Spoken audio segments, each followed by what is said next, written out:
وايه اهميه البركشن؟ دي كل حاجه عندي انا في البطنه او في الكلينيكال ليها رول.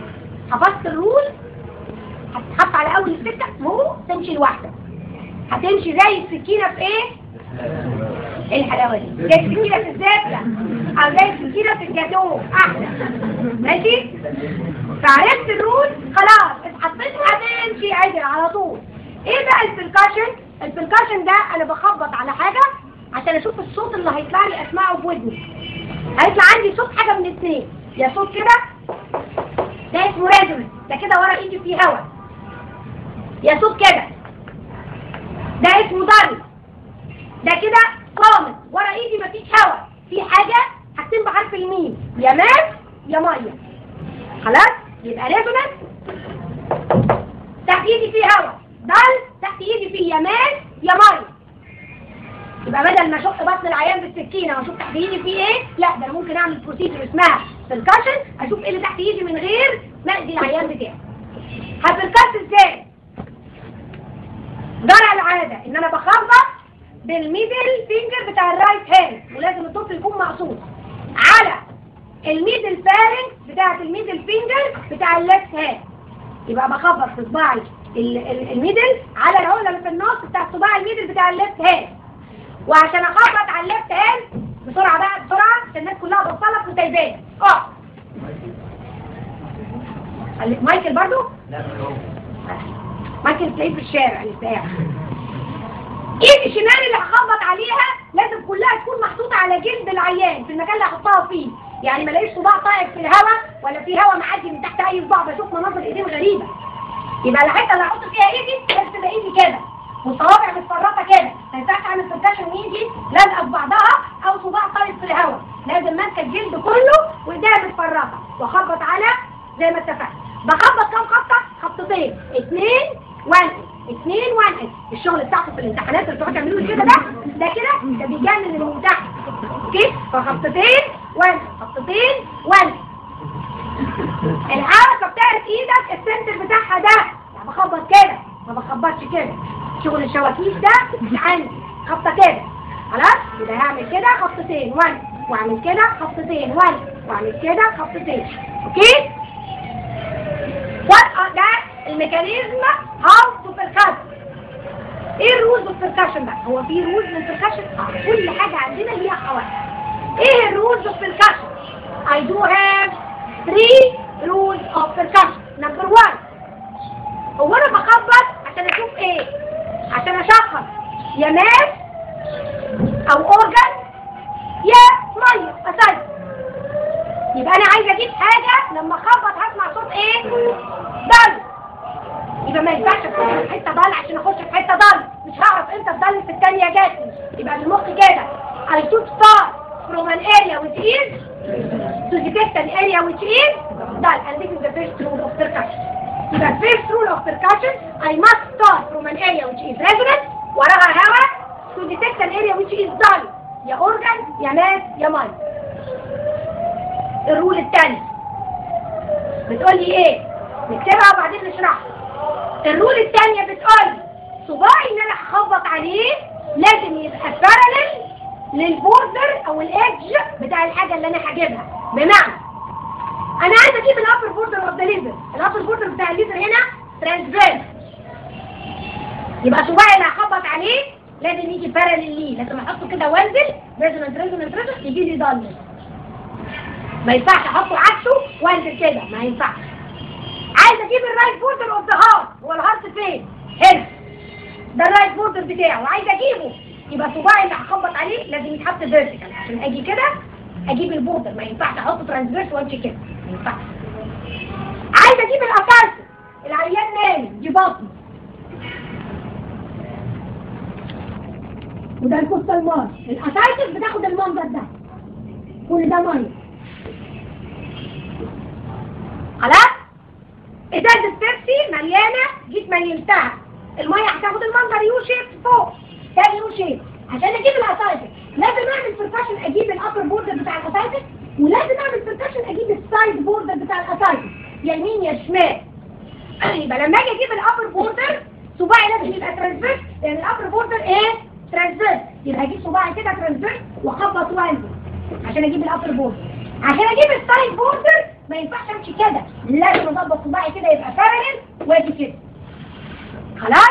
يبقى القاعده نمره 2 بتقول ان صباعي اللي هخبط عليه لازم يتحط باراليل للايدج بتاع الحاجه اللي انا هجيبها. لو الايدج ترانسفيرس صباعي ترانسفيرس، لو الايدج فيرتيكال صباعي فيرتيكال. القاعده نمره 3 بتقول لي ايه القاعده نمره 3؟ فيري نايس. بتقول لك لو حضرتك عايز تعمل بيركشن عشان تديتكت حاجه لازقه في ايدك على طول تحت ايدك هيبقى لايت بيركشن. يعني ايه لايت بيركشن؟ يعني بحنيه، هخبط بحنيه بالراحه. لو انا عايزه اديتكت حاجه بعيده عن ايدي او بيني وبينها اورجن في النص هخبط جامد، يبقى البيركشن بتاعي يبقى هيفي بيركشن. بمعنى لو انا عايزه اجيب الابر بوردر اوف ذا ليفر هجيبه بالهيفي بيركشن. ليه؟ لان الليفر فيه بيني وبينها هنا ايه؟ لانج، ففي اورجن، يبقى لازم اخبط جامد عشان اجيب الليفر. ماشي؟ لو انا عايزه اجيب الهارت في البير اريا زي ما هنقول الكارديولوجي لما نيجي نشرح ايه البير اريا دي اريا هنا فيها الهارت مفيش فوقيه لانج، متعالي ما فيهوش لانج، يبقى كده لما اجي اخبط الهارت لازق تحت ايدي على طول مفيش لانج، يبقى لازم اخبط في الحته دي باللايت بيركشن. بينما لما اجي اخبط عشان اجيب الرايت بوردر بتاع الهارت، طب ما هو نفس الهارت، بس لما اجي اجيب الرايت بوردر بتاعه هتبقى هيفي بيركشن. ليه؟ لان في بيني وبين الهارت انا عندي هنا في ايه؟ في لانج. نعم. لا ما ينفعش. هقول لك ليه؟ لان حضرتك لو هو بيقول لي لو انا طبقت القاعده كله هيفي ما هيجي اقول لك لا. طب ما حضرتك لو جيت في البير اريا تحت ايدك هنا على طول في الهارت، لو عملت لايت بيركشن هيجي لك الهارت، لو عملت هيفي بيركشن هتفوت الهارت وتجيب لي اللانج اللي تحتيه، هيطلع عندك ريزمو. كل قاعده محطوطه، هم الناس مش عد ولا هيفي، اللي قبلينا فاهمين كويس قوي ما بيقولوا ايه. فلما اجي اعمل بيركشن سيل اللانج هنا في الحته دي مفيش بيني وبينها حاجه، هتبقى لايت بيركشن. اللانج كلام. لو انا جيت عملت بيركشن لللانج فروم ذا باك لازم تبقى هيفي بيركشن. ليه؟ because muscles of the back are thick muscles. خلاص؟ يبقى القاعده الثالثه بتقول لو حضرتك بتعمل بيركشن تو ديتكت ان اورجن او حاجه لازقه في ايدك على طول هيبقى لايت بيركشن بحنيه. لو جيت عملت بيركشن تو ديتكت ان اورجن بعيد عن ايدك او بينك وبينها اورجان في النص او تيك ماسل لازم تبقى هيفي بيركشن. يبقى دول الثلاث قواعد بتوع البيركشن هطبقهم هتلاقي نفسك ماشي زي السكينه في ايه؟ في الكاتو. قلنا نبتدي بقى نشوف البيركشن في ايه. نمبر 1 بيركشن يا جماعه في اي سيستم سواء كارديو سواء تشيست سواء ابدومن. اول نقطه للبيركشن في الثلاثه سيستم بيركشن اوف ذا ابر بوردر اوف ذا ليج. يبقى نمبر 1 upper border of lip. يبقى لو كارديو هبتدي بالupper border of the liver، لو abdomen upper border of the liver، لو chest upper border of the liver لانه علامه غايه في الاهميه. هبركز ازاي للupper border of the liver؟ هو نورمالي upper border of the liver الستات بتاعه فين؟ فين ايه؟ في فلات راجل في الكونتر سبيس فين؟ هنا ولا هنا ولا هنا ولا هنا ولا هنا؟ برضه تاني قلت اي علامة اقولها لازم خط عرض وخط طول. يبقى لما اجي اقول بركات الابر بوردر اوف ذا ليفر النورمال بوزيشن بتاعه الفيس رايت انتركوستال سبيس ميد كلافيكولار لاين. انا عايزه اشوف مكانه الصح ولا لا. يبقى البونت ستارت من فوق. هعد ازاي؟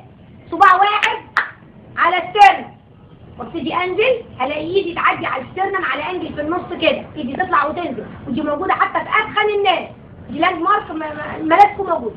يبقى صباع على السترنم انزل هلاقي ايدي طلعت ونزلت على انجل. This is called the sternal angle او the angle of load. همشي معاها كده على اليمين هلاقيها ماسكه في ريب. This is the rib number 2. يبقى اول سبيس تحت الريب ده هي second intercostal space. هحط فيها صباعي parallel للسبيس. اوكي؟ في الميد كلافيكولار لاين. يبقى العين لازم تكون الحته دي متعرفه واخبط اول خطتين. تحت ايدي لمبه ريفل هروح نازله في الثاني parallel للسبيس واروح مخبطه هيفي بيركشن ريفل اروح نازله في الرابع. اول ما هننزل في الرابع تلاقي صباعك بقى ترانسفيرس. خلاص حققت القاعده نمره 2 parallel للبوردر اوف ذا ليفر، وانا محققه القاعده نمره 1 لاني بستارت فروم ان اريا مش ريفل. يبقى حققت اول قاعدتين. والقاعده الثالثه بعمل هيفي بيركشن لان بيني وبين الليفر هنا عندي لانج.